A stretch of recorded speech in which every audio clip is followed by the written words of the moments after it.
There are 4.6 billion smartphones being used today. That's 2/3 of the world's population.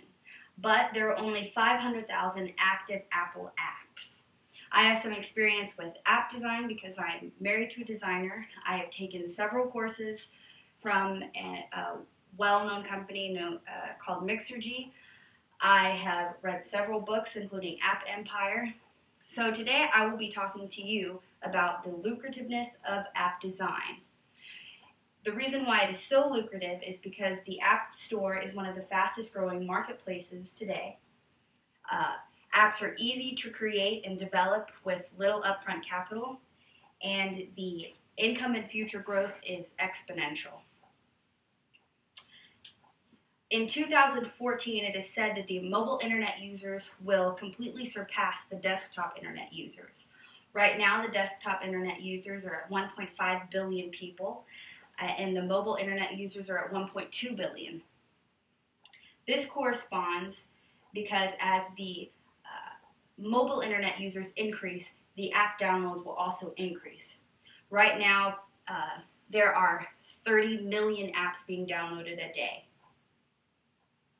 An example of how this works is it took Apple 7 years for them to get their 15 billionth download from iTunes, and it only took them 3 years to get their 15 billionth download in the App Store. The worldwide mobile app revenue projects that the revenue for the apps will be 58 billion by 2014, and yet there are only 130,000 active app developers now, which means that their wallet share is pretty significant. It is very easy to design apps and develop apps and come up with good ideas. An entrepreneur that I read frequently is Tim Ferriss. He has a best-selling book called The 4-Hour Workweek. He says to hire designers on an hourly or fixed rate. This will cut costs, and if they don't do what you like, you can just fire them, basically. And he also says to leverage currency difference.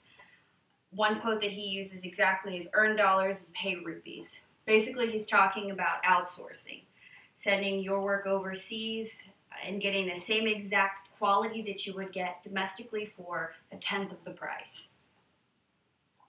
It's really easy to find an app that will do well if you do your research, which doing your research actually isn't that hard. You research the marketplace. You find apps that are frequently downloaded, that people enjoy, that they spend a lot of time on, and you tweak it a little bit, make it your own, and don't try and reinvent the wheel on the first try. The reason why the App Store has such an exponential growth right now, or has the potential of an exponential growth right now, is because it's a new marketplace. There are no monopolies set up yet. There's no giants. You can basically, as I said earlier, the wallet share is very large because there's only 130,000 designers. Also, because it is scalable. The distribution channel exists already, something that you don't have to come up with. And it's leverageable, meaning that once you create your app and make it, it can generate income on its own.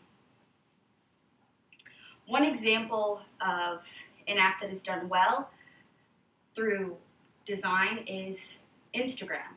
Many of you have heard of it. It's an app where you take pictures, put a lens on it, and you can put a caption on it and upload it to pretty much every available social media now.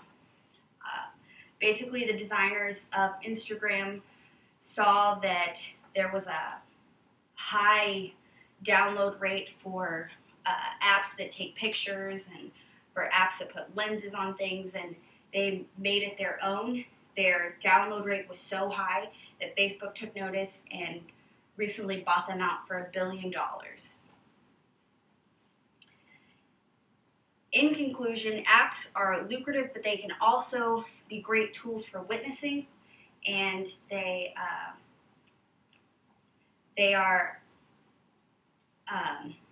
can be spiritual guides. can help be spiritual guides. There are several apps: the Bible app, daily devotional app, apps that allow you to download sermons and re-listen to them. There are so many that I can't even name. And I will leave you with a verse from Colossians 3:23. And whatever you do, do it heartily as unto the Lord and not to men, knowing that from the Lord you will receive the reward of your inheritance, for you serve the Lord Christ. Even in creating and designing apps, you should do whatever you do as unto the Lord. Scared me there. Thought you were going to start over again. You're still on video, everybody. How long was it?